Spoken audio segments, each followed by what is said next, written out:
From Pacifica, this is Democracy Now! As I speak, British servicemen and women are flying in the skies over Iraq.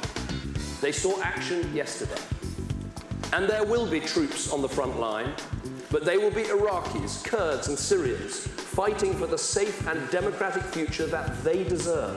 As Britain joins the U.S.-led bombing campaign in Iraq and Syria, talk of ground troops grows louder. We'll speak with the Iraqi poet and professor Sinan Antoon on the latest war to devastate Iraq. Then we look at Henry Kissinger's shocking plan to attack Cuba in the mid-'70s. What's new about the story that we've now broken in this book is that Kissinger went into President Ford's Oval Office, said we have to smash the Cubans. I'm in favor of humiliating them, clobbering them. That pipsqueak Fidel Castro, who does he think he is? Back channel to Cuba, the hidden history of negotiations between Washington and Havana.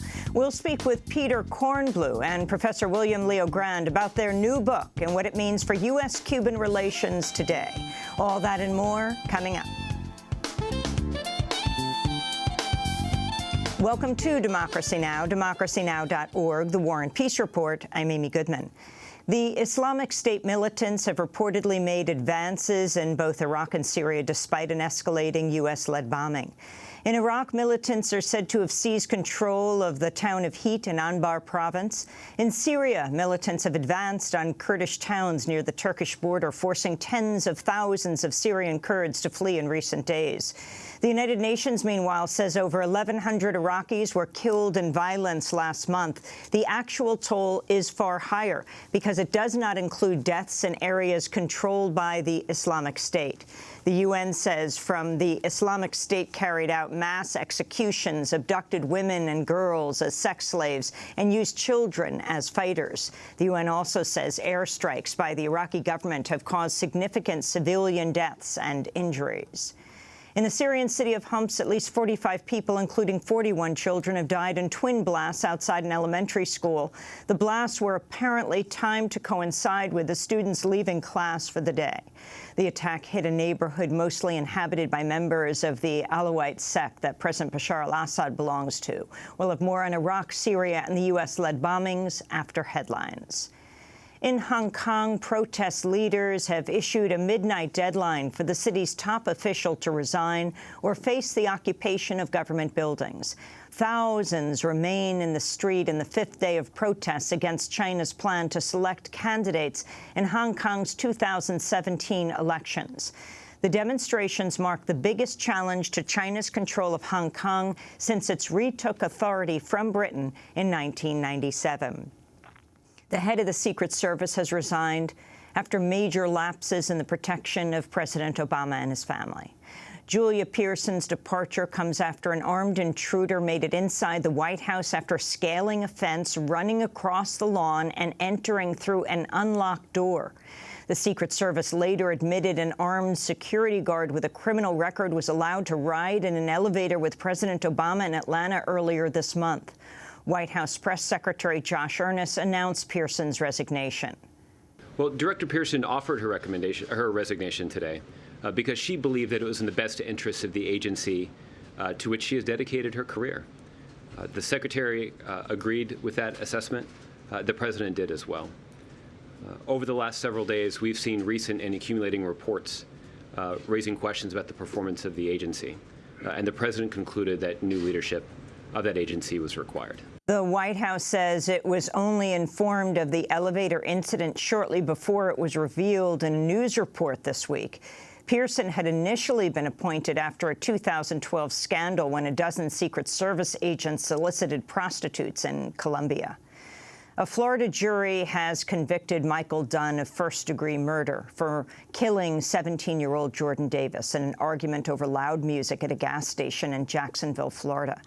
It was Dunn's second trial after a jury deadlocked on the first-degree charge earlier this year. Dunn, who is white, shot at the vehicle carrying Davis and his friends 10 times. He then fled the scene, went to a hotel with his fiancée, and ordered pizza. He never called the police. The first jury had convicted Dunn of 3 counts of attempted murder for shooting at Jordan Davis's friends, who survived. After the new verdict Wednesday, Davis's mother, Lucy McBath, said the conviction marks a victory for all Black victims of racial profiling. We are very grateful that justice has been served. Justice not only for Jordan, but justice for Trayvon. And justice for all the nameless faces and children and people that will never have a voice. Michael Dunn faces up to life in prison without parole. A tentative sentencing hearing has been set for October 17th. Health officials say up to 18 people may have been exposed to the Ebola virus carried by the first known patient diagnosed in the United States. On Wednesday, Texas Governor Rick Perry said 5 children have been identified and are being monitored. Today, we learned that some school-aged children have been identified as having had contact with the patient and are now being monitored at home for any signs of the disease. I know that parents are being extremely concerned about that development, but let me assure these children have been identified and they are being monitored, and the disease cannot be transmitted before having any symptoms. The patient, identified as Thomas Eric Duncan, apparently contracted the virus in Liberia when he escorted an Ebola victim, a pregnant woman, to the hospital. After arriving in the United States, Duncan first visited a Dallas hospital last week, complaining of health issues, but he was sent home despite informing staff he was recently in Liberia. He was then brought by ambulance back to the hospital as he got sicker. President Obama has hosted Israeli Prime Minister Benjamin Netanyahu at the White House. The meeting comes days after Netanyahu gave a UN General Assembly speech attempting to link the militant group Islamic State to Hamas, as well as liken it to Iran.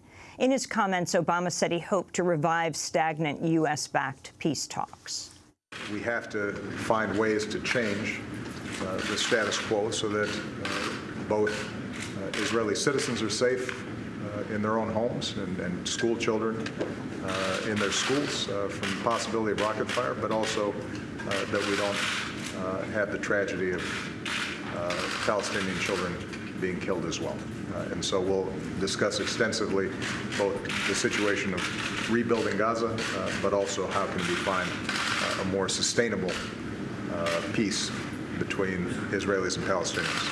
Netanyahu's visit comes just as Israel moved ahead with the building of new settlements in occupied East Jerusalem and the takeover of around 25 Palestinian homes in the neighborhood of Silwan. President Obama did not issue any public criticism, but reportedly raised the issue with Netanyahu in private. White House Press Secretary Josh Earnest called Israel's latest actions very troubling. The United States is deeply concerned by reports that the Israeli government has moved forward with the planning process in the sensitive area, in a sensitive area of East Jerusalem. This step is contrary to Israel's stated goal of negotiating a permanent status agreement with the Palestinians, and it would send a very troubling message if they were to proceed with tenders or construction in that area. In response to the White House, Netanyahu said, quote, "It's better to know the material before deciding to take such a stance." The news comes as Palestinian President Mahmoud Abbas has confirmed he's submitted a proposal asking the United Nations Security Council to set a deadline of November 2016 for Israel's withdrawal from the occupied West Bank. An estimated 35,000 walruses have gathered on a beach in northwest Alaska as their natural resting grounds vanish due to climate change. Walruses usually gather to rest on sea ice offshore. But as the Earth warms, they've begun appearing on beaches in recent years. The discovery of 35,000 walruses marks the largest number ever recorded on land.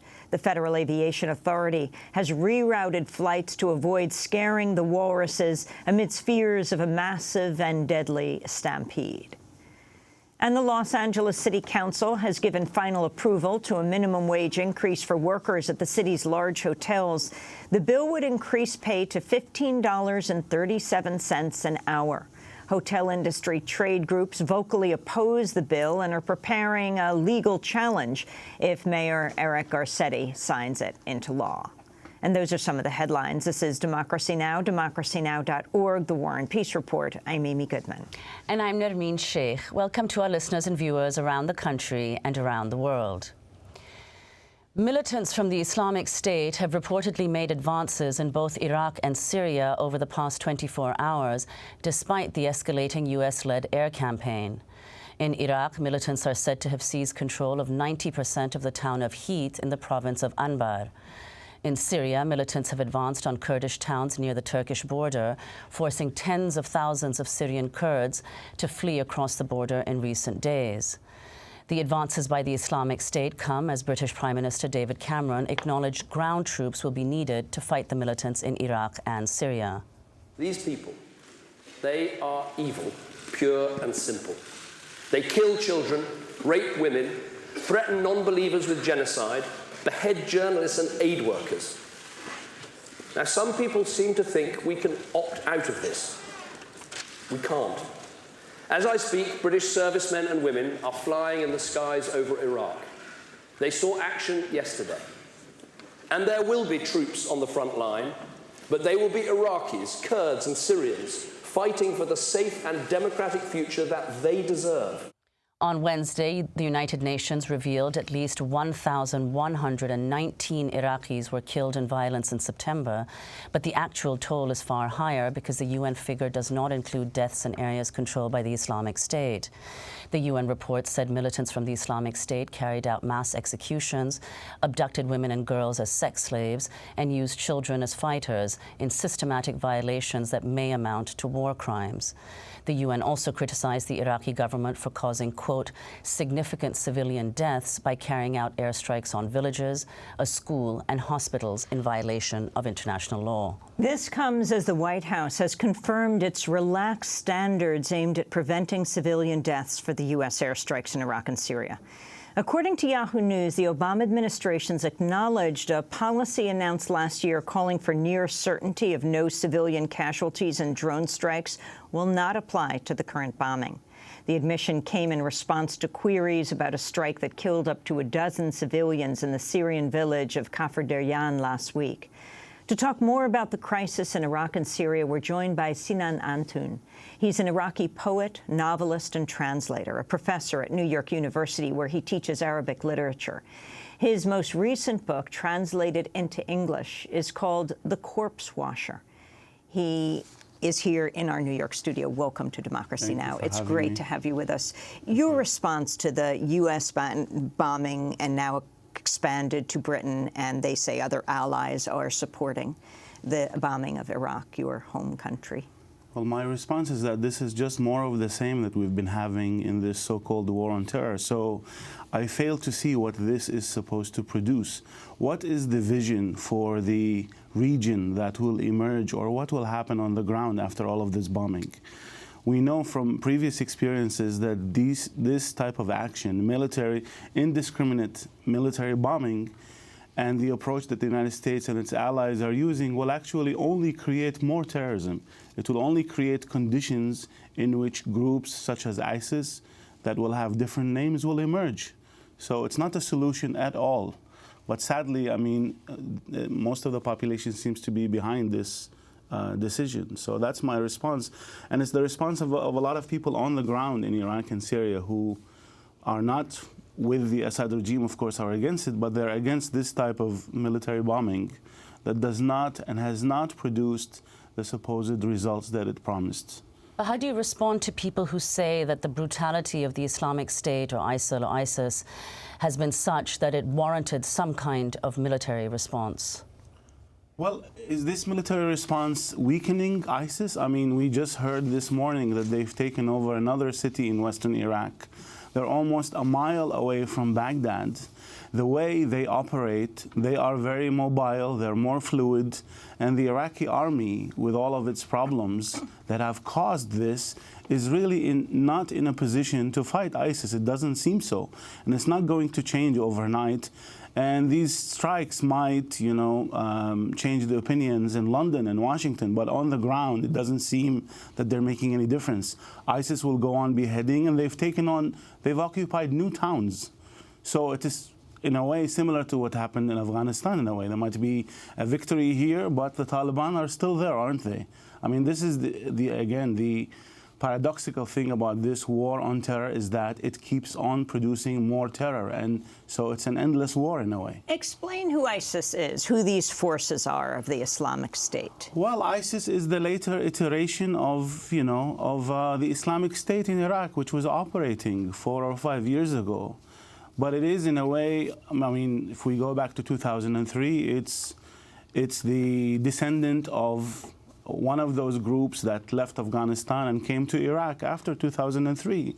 But it's the product of, in one way, the situation created in Iraq because of the U.S. invasion, of dismantling the Iraqi state and then creating a state that is so weak and corrupt that it cannot really deliver services, nor can it protect the borders and its citizens. So Iraq, like Afghanistan early on, way before, became a place where, the borders are porous and permeable. So a lot of angry young men, a lot of potential terrorists can then go to Iraq and do whatever they want. And of course, the crisis in Syria in the last 2-3 years also made more chaos possible, and the Iraq-Syria border was, very easy to cross in both directions. So that gave ISIS, free rein in those areas. In addition to that, of course, we cannot forget nor underestimate the way the Maliki government dealt with its own political problems in certain parts of the country by not responding to the demands of a lot of protesters, by labeling all opposition as terrorists. And I mean, early on, before Mosul, large parts of Western Iraq had fallen to ISIS already. So this is all just more of the same. Maliki, of course, got billions from the United States in his years as prime minister. Yes, of course, he did. But I mean, it's all of these symptoms were all there. We know in the past 5-6 years, the Iraqi regime is always in the top 5 of the most corrupt regimes in the entire world. And the military itself, the Iraqi army, is very, very corrupt and very inefficient. There are all these names of soldiers who never show up, actually, and their officers take their salaries. Maliki seriously antagonized the Sunnis, keeping them out of office and serving in the military, etc. Do you think if the U.S. had not shored him up to the extent that they did, he would have fallen earlier? I really don't know, and I don't think it matters right now. I mean, the problem is now we're dealing with the consequences not just of Maliki's politics, of course, primarily his politics, but everything that has been happening for the last 8 years, and never really having a vision or a strategy. And I just want to point out that it's important to remember the timing of the U.S. intervention.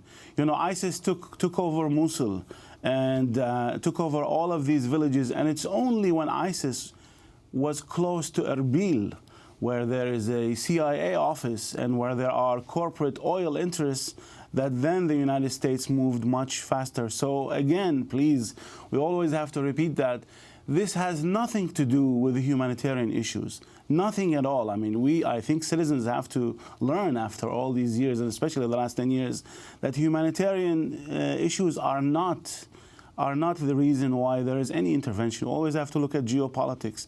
And maybe, of course, dealing with some opposition or rising voices of criticism in the metropolis. Well, over the weekend, President Obama spoke on CBS's 60 Minutes and said the U.S. did not foresee the rise of the Islamic State. Let's go to a clip. I think they underestimated what had been taking place in Syria. Essentially, what happened with ISIL was that you had al-Qaeda in Iraq, which was a vicious group, but our Marines were able to quash with the help of Sunni tribes. They went back underground.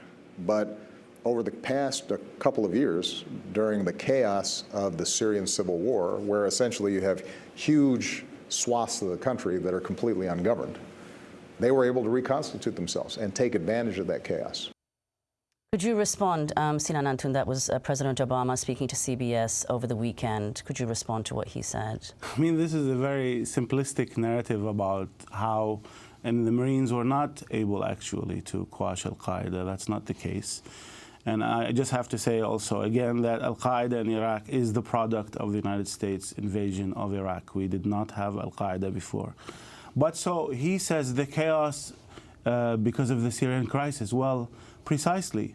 What was the United States' position or strategy during the Syrian crisis? And it's not true.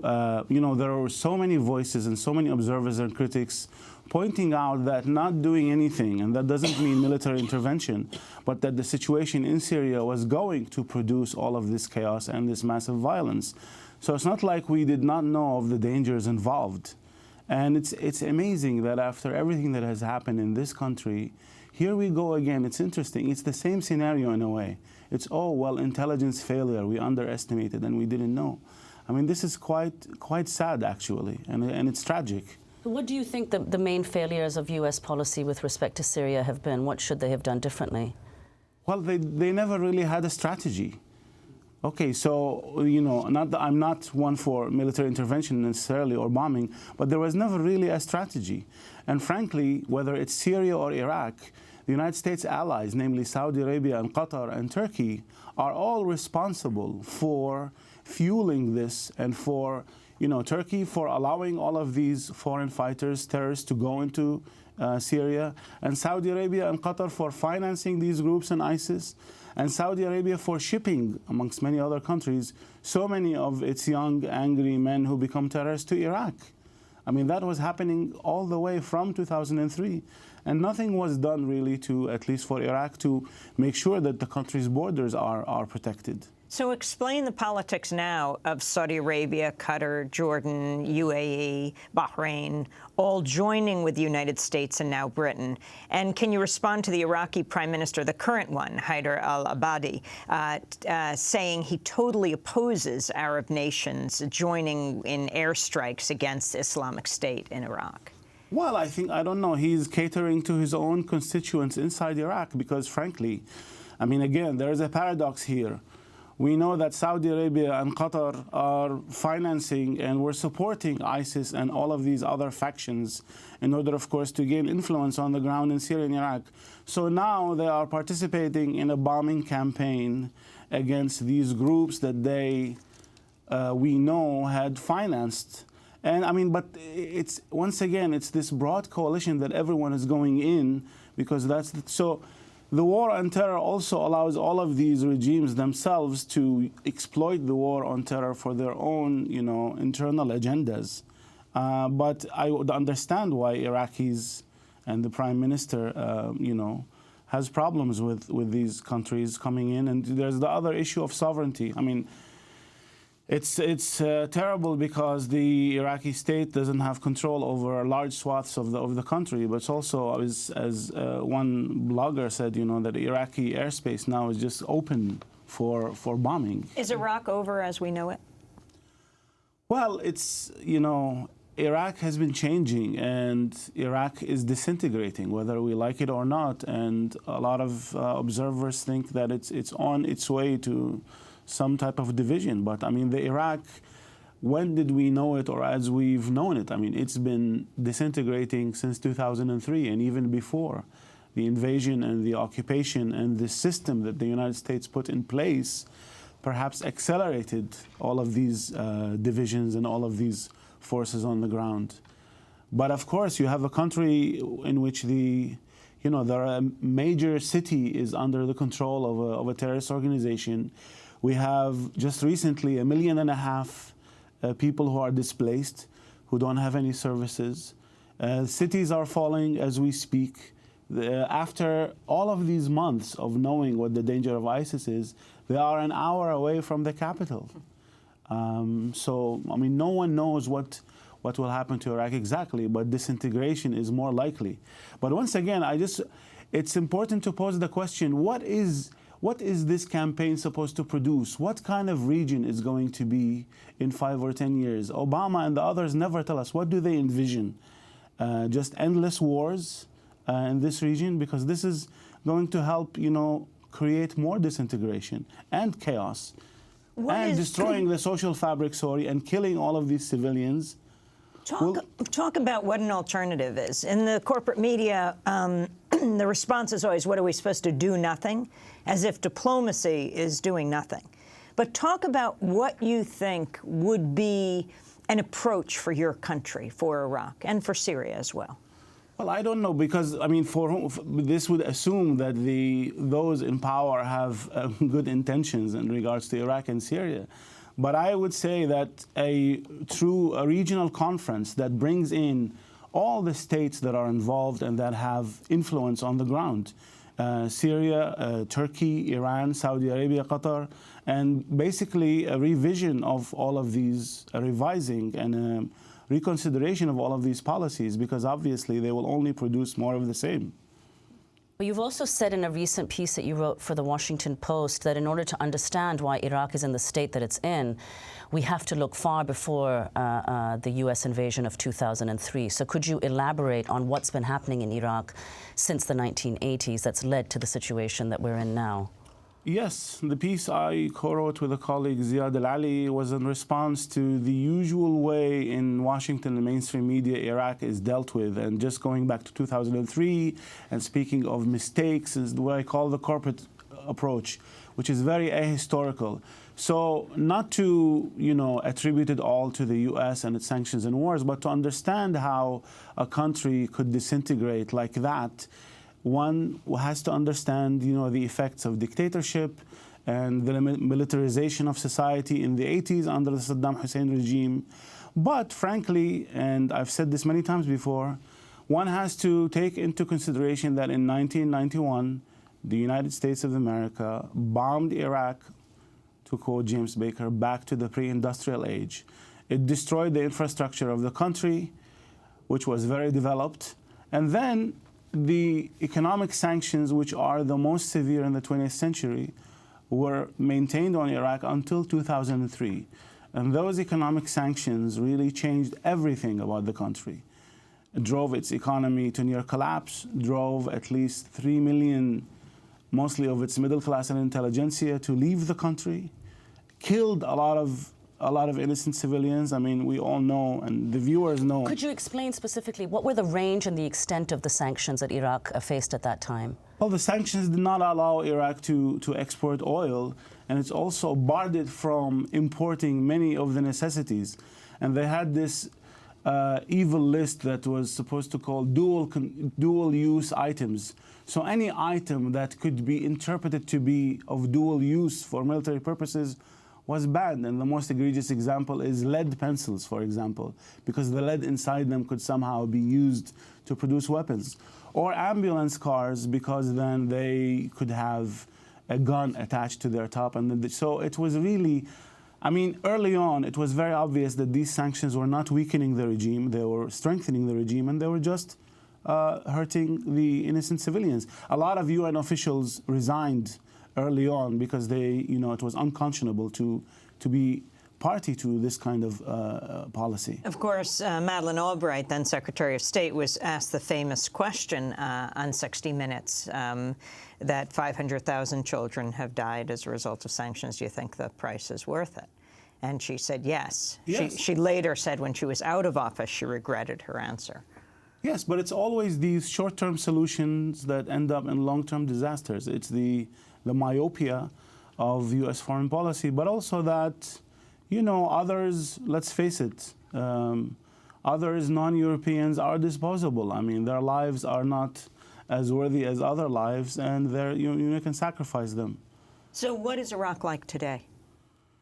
What is Iraq like today? Everyday life, when you call back to your family. Everyday life is unimaginable for any of us because, if you speak of services, people don't have electricity is still very problematic. Everyone needs a generator. But public safety, there are bombings every day almost, everywhere.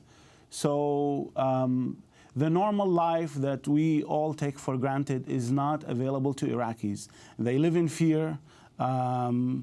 They live under the threat of death at any moment. The services are not provided in Baghdad or even other places. And they don't know what type of future they have. They are always living under the threat. And now even Baghdad is living under the threat of ISIS and its supposed sleeper cells that are there. Well, let's go to Iraqi Prime Minister Haider al-Abadi in his own words. On Wednesday, he spoke to the BBC's Lise Doucette. This threat is a threat to Iraq, a threat to the international coalition, a threat to Iran. So let us work together in Iraq to push that threat, to eliminate that threat. And I think there's interest for everybody. I feel comfortable in this because I'm sure now the Gulf states, the regional, Iran, the international community coalition, they feel this threat is on them. So there is a common interest, which helped me to work with all of these together to get rid of this threat. I think the Arab states are not helping you. They're bombing in Syria. They're not bombing in Iraq. But that is a benefit to us. That's a bonus. Because without that, I cannot defeat ISIS in Iraq. Unable to defeat ISIS, ISIS bases must be destroyed in Syria. And they must be eliminated. And that is part of the process. I cannot, as an Iraqi Prime Minister, to launch an attack on Syria or to be seen as being the peril of that attack against Syria, because this is a neighboring country to us. But I welcome any international effort to remove that threat from Syrian territory, which is threatening Iraq. That was Iraqi Prime Minister Haider al-Abadi speaking to the BBC on Wednesday. So, Sinan Antun, can you respond to what he said and specifically also elaborate on the point you made earlier about the internal agendas of some of these regional states, Saudi Arabia, Qatar, etc.? I mean, Saudi Arabia, since 2003, has always been supporting certain factions and political forces in Iraq that were at times working against any, resolution to all of its crises. So, I mean, obviously they don't have the interest of the Iraqi population in mind. So they are implicated in what was happening in Iraq because since 2003, but also before, Iraq was very weak. So all of these countries began to have more influence on the Iraqi internal politics. Most of Iraqi politicians are beholden to more or less foreign powers. That's a problem. Many of them, the ones that lean to Iran because they belong to the pro-Iranian parties and militias, and a lot of the Sunni politicians also have been somehow drawn into either Turkey or Saudi Arabia and Qatar. So that's the situation that we live in. As I said before, the Iraqi regime, but the Iraqi political class is very, very, very corrupt. And frankly, most of them are not patriotic. And that's how most Iraqis feel. They're very corrupt. Sinan Antun, we want to thank you for being with us. Iraqi poet, novelist, translator, professor at New York University, where he teaches Arabic literature. His most recent book is called The Corpse Washer. He translated it into English himself. This is Democracy Now!, democracynow.org, The War and Peace Report.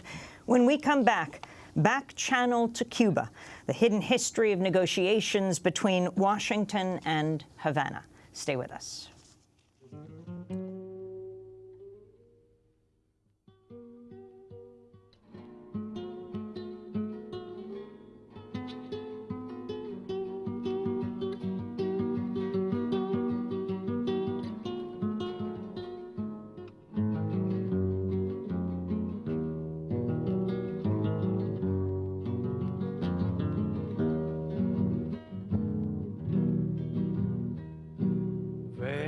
Cantando esta samba con redoble libertario, mataron al guerrillero Che Comandante Guevara. Selvas, pampas y montañas, patria o muerte su destino. Selvas, pampas y montañas, patria o muerte su destino. Que los derechos humanos los violan en tantas partes, en América Latina, domingo, lunes y martes. Victor Jara, Zamba del Che. This is Democracy Now!, democracynow.org, The War and Peace Report. I'm Amy Goodman with Nermeen Sheikh. A declassified document cited in Back Channel to Cuba offers a window into the first formal negotiating session to explore normalized relations between the United States and Cuba.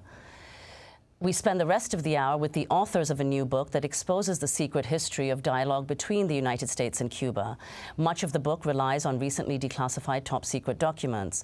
Among the revelations are details of how then U.S. Secretary of State Henry Kissinger considered launching airstrikes against Cuba after Fidel Castro sent troops to support independence fighters in Angola in 1976. In the years that followed, top-secret U.S. emissaries, including former President Jimmy Carter and Nobel Prize-winning author Gabriel Garcia Marquez, worked to normalize relations with Cuba. The book's release comes as Cuban leader Raul Castro is set to participate for the first time in next year's Summit of the Americas in Panama. Earlier this month, Panama's foreign minister flew to Havana to personally invite Castro to attend for the first time. President Obama has not yet said if he will attend the talks. Meanwhile, Cuba has denounced the Obama administration for extending the more than 50-year embargo. The White House authorized the trade embargo for another year in a little-notice move in September. Speaking before the UN General Assembly, Cuban Foreign Minister Bruno Rodriguez said U.S. restrictions on Cuba have worsened under President Obama. The State Department has again included Cuba in its unilateral and arbitrary list of states that sponsor international terrorism. Its true purpose is to increase the persecution of our international financial transactions in the whole world and justify the blockade policy.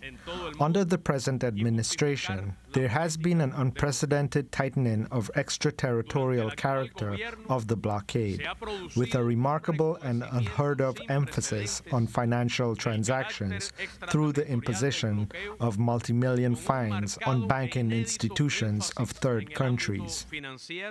Well, for more, we're joined by Peter Kornblue and William Leo Grand, authors of the new book, Back Channel to Cuba, The Hidden History of Negotiations Between Washington and Havana. Peter Kornblue directs the Cuba Documentation Project at the National Security Archive at George Washington University.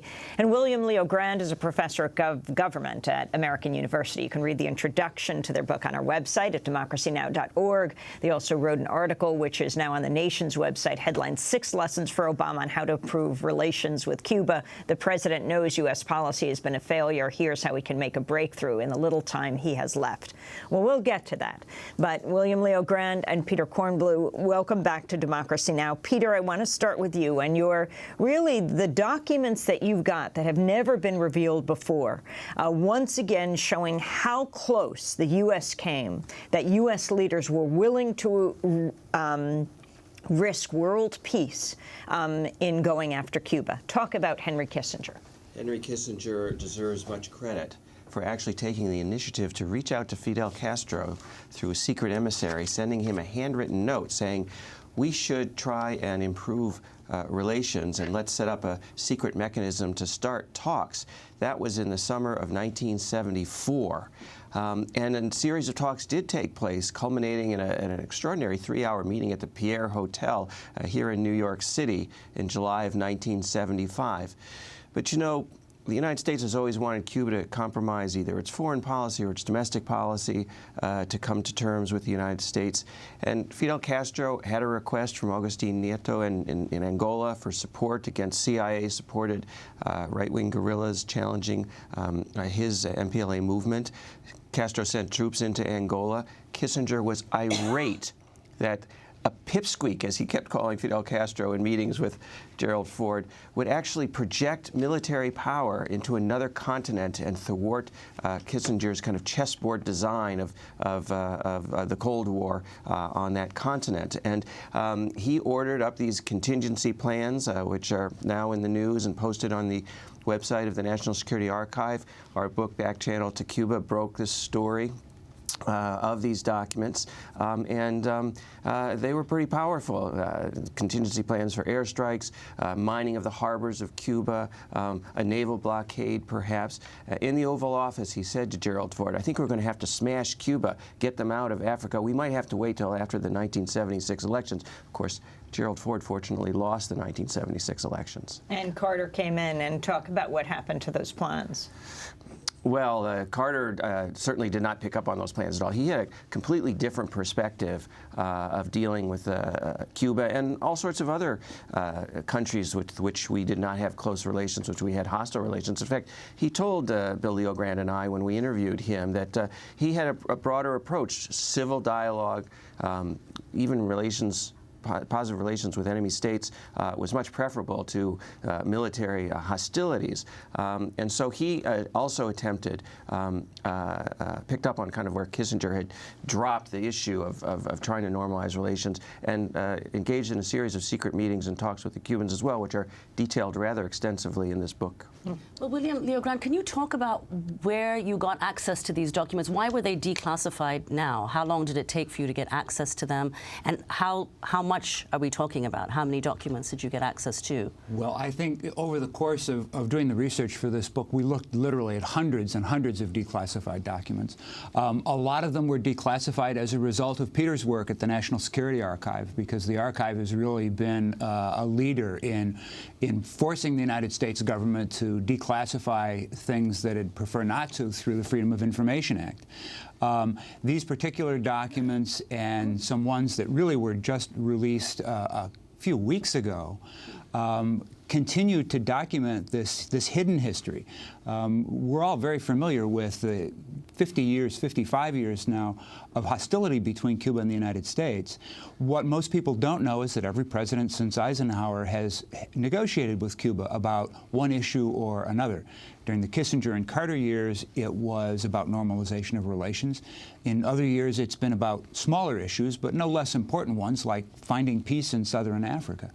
And we were determined to unearth that history, and getting these documents was the key link for being able to do that. And how many times did the Cuban government take the initiative to open a dialogue with the U.S. in the same period of time that you looked at? What's really fascinating is that the Cubans repeatedly took the initiative to try to improve relations. Essentially, every time a new U.S. presidential administration came into office, Fidel Castro would make some sort of initiative. Sometimes it was private, through private emissaries. Sometimes it was very public, in 1964, for example. The Cubans just repeatedly made an effort, which suggested to us that, in fact, the Cubans were really interested in trying to normalize the relationship with the United States, but not on any terms. As Peter said, Cuba has its own foreign policy, has its own domestic arrangements, and has never been willing to make major concessions in its foreign policy or in its domestic social and political organization for better relations with the United States. Your chronicling of the negotiations that were taking place. Even people in this country don't realize the number, the hundreds of attempts on Castro's life. And you told this interesting story of a U.S. negotiator for the United States, Joe Donovan, on the one hand negotiating, and then he's being undermined by the CIA. Explain this story to bring a gift to Castro that will kill him. Yes, we talk about this story literally on the very first page of the book. James Donovan was a New York lawyer, very famous for organizing a prisoner swap with the Soviet Union. And John F. Kennedy picked him to first win the liberation of the Bay of Pigs prisoners, over 1,000 prisoners and their families. And then the CIA sent him back to kind of win the release of 3 CIA agents that Fidel had in his jails and arrange a prisoner swap there. And he was doing confidence-building work with Castro. He was doing shuttle diplomacy back and forth from Miami, and he brought him all sorts of little gifts, including a wetsuit, a scuba diving suit, and a watch, and a snorkel, etc. And when one branch of the CIA, the Executive Action Branch, which was the euphemism for the assassination branch of the CIA, found out that he was going to be bringing this wetsuit, they concocted this plan to poison it. They had a particular poison for the snorkel, a different poison. They were going to put tuberculosis in the snorkel? Yeah, they were going to put tuberculosis in the snorkel, I believe, and a special fungus in the wetsuit. And Donovan had these handlers at the CIA who liked him and who were positive about his, A, negotiating the release of their fellow CIA guys who were in prison, and B, you know, possibly actually making progress on better relations with Cuba. And they basically said to him, we're going to keep control of this wetsuit in our possession so that other people in the CIA never get it and can't contaminate it. And, you know, that was an opening story to show that the tug of war between some people over the course of these years in the U.S. government who really were focused on improving relations, and the kind of hardliners who all they wanted to do was either assassinate Fidel Castro, start a counter-revolution in Cuba, and you know, basically bring the force of the United States down upon the Cuban Revolution. We're going to break and then come back to just a list of the times, the attempts at negotiation, and what was this tremendous force that prevented the opening of relations between Cuba and the United States, and your recommendations for President Obama. We're speaking with Peter Kornbluh and William Leo Grand. Their new book is Back Channel to Cuba, The Hidden History of Negotiations Between Washington and Havana.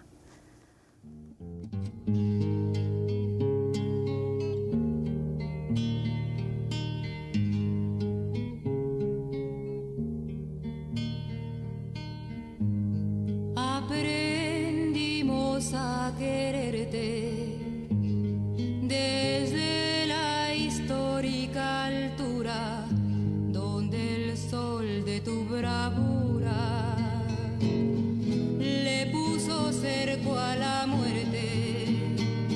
Aquí se queda la clara, la entrañable transparencia de tu querida presencia, comandante Che Guevara.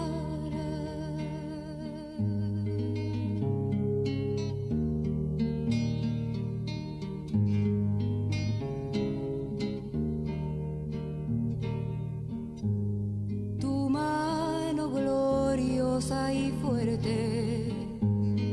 Hasta siempre, or forever, by Soldad Bravo. This is Democracy Now!, democracynow.org, The War and Peace Report. I'm Amy Goodman with Nermeen Sheikh, and our guests are the authors of a new book called Back Channel to Cuba, The Hidden History of Negotiations Between Washington and Havana, Peter Kornbluh and William Leo Grand. Professor Leo Grand, start with these negotiations that we know so little about. They often take place in secret places, either in, or also very public. So even in the Eisenhower administration, there were efforts to negotiate to prevent the breakdown in relations. During the Kennedy administration, as Peter was saying, there were negotiations to release the Bay of Pigs prisoners, the CIA prisoners who were imprisoned. There were communications during the missile crisis. And then at the end of the Kennedy administration, there was a serious effort to try to open a dialogue with Cuba through representatives at the United Nations to normalize relations. Kennedy saw that the Cubans were really angry with the Soviet Union in the aftermath of the missile crisis and thought it might be possible to win Cuba back to the Western orbit. During the Johnson administration, there was an effort using Spain as an intermediary. During even the Nixon administration, there were negotiations for an anti-hijacking agreement. As we've talked about a little bit already, during the Ford administration, there was this very serious effort leading to the meeting in the Pierre Hotel to try to normalize relations, which came to an end because of Angola.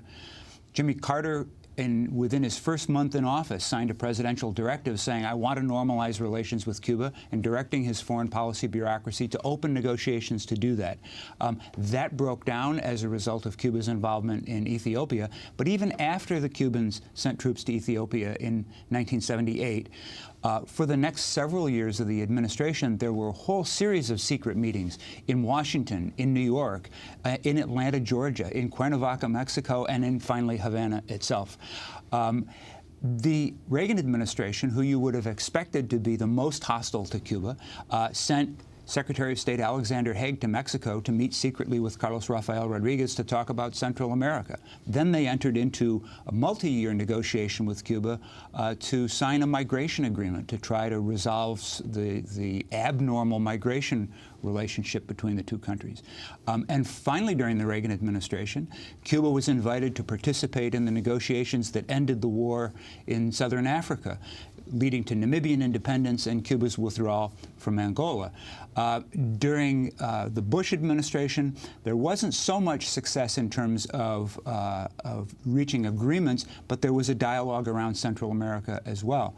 And then during the Clinton administration, there were a whole series of talks, the most important of which normalized, finally, our migration relationship with Cuba, the agreements in 1994 in which President Jimmy Carter and President Salinas of Mexico served as intermediaries between the two governments, and then a migration agreement in 1995 that was held so secretly for fear of domestic opposition in the United States that the National Security Agency, the NSA, was directed not to intercept the phone calls of the diplomats for fear that the word would get out to the wider government that there were negotiations going on.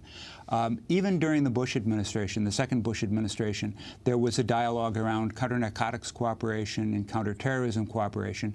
And of course, since President Obama came in, we've seen continuing dialogue around a whole range of issues like counter-narcotics, Coast Guard cooperation, oil spill mitigation, and so on. So there's this long, long history of dialogue and of a variety of successes on a number of issues.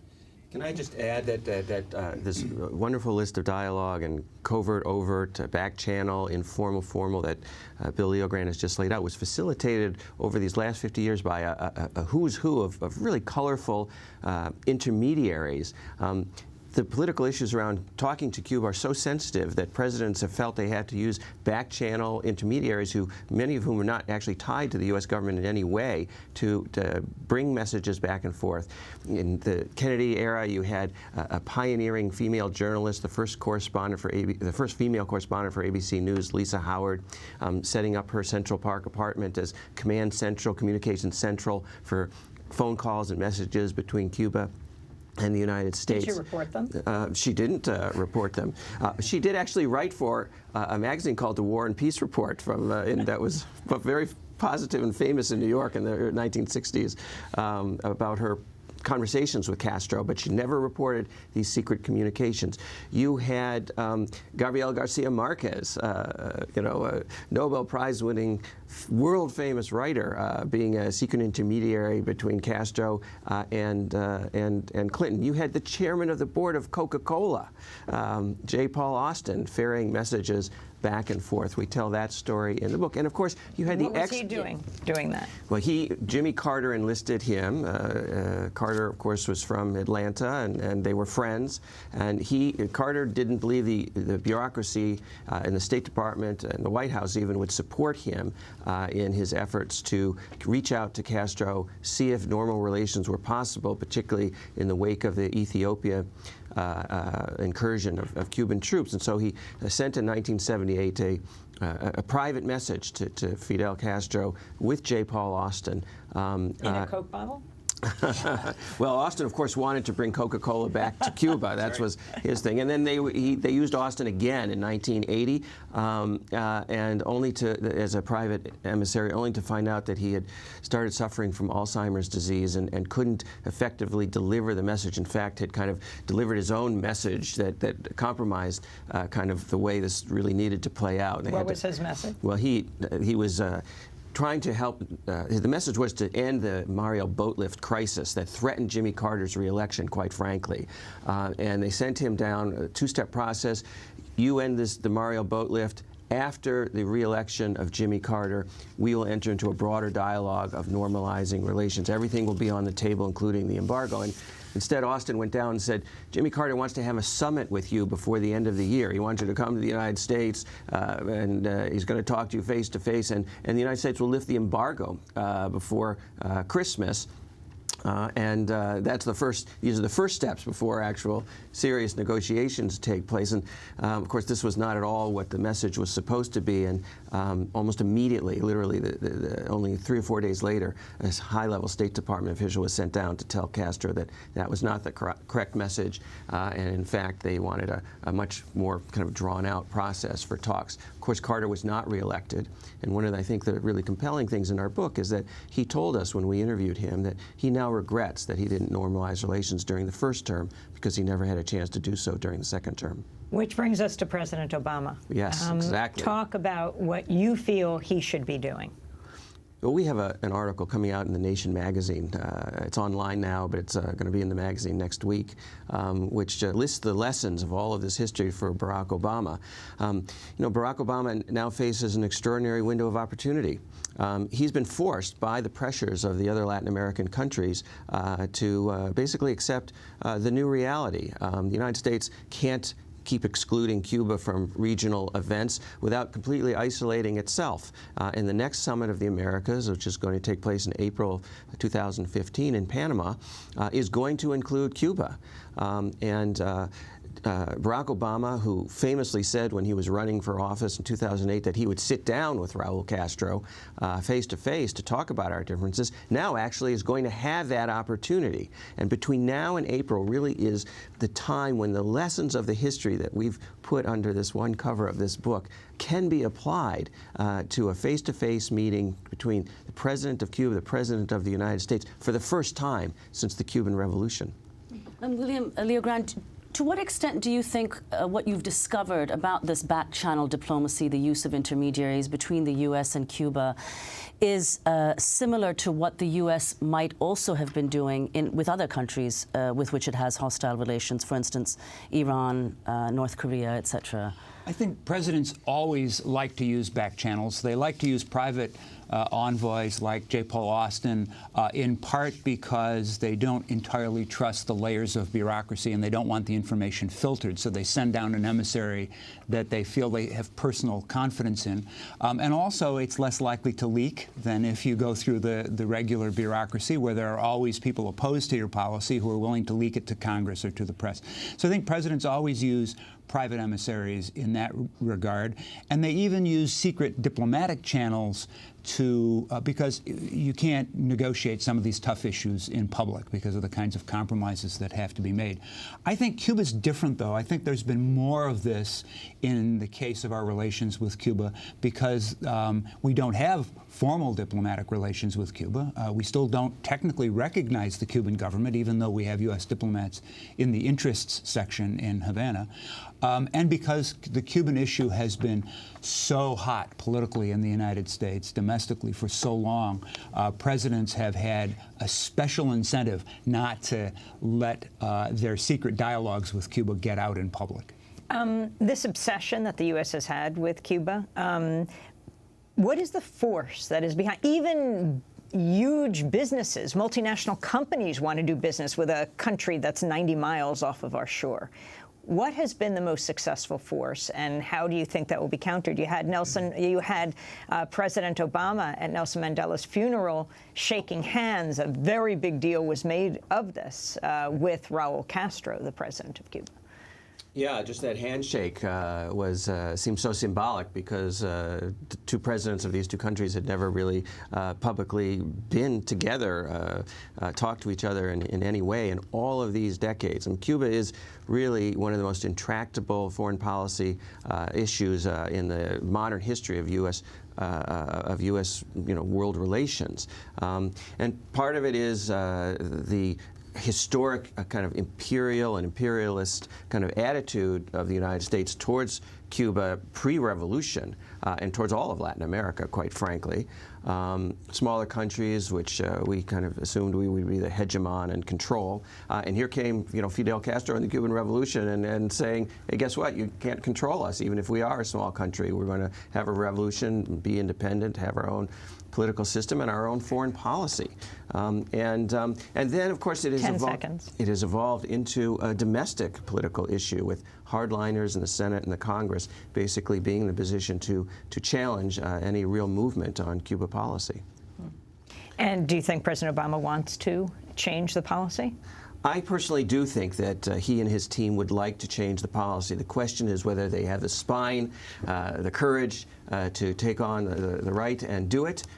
This could be Obama's key legacy, frankly, and he now has this window of opportunity. I want to thank you both for being with us. Peter Kornblue, William Leogrand, their book, Back Channel to Cuba, The Hidden History of Negotiation Between Washington and Havana. I'm Amy Goodman with Nermeen Sheikh. Thank you for joining us.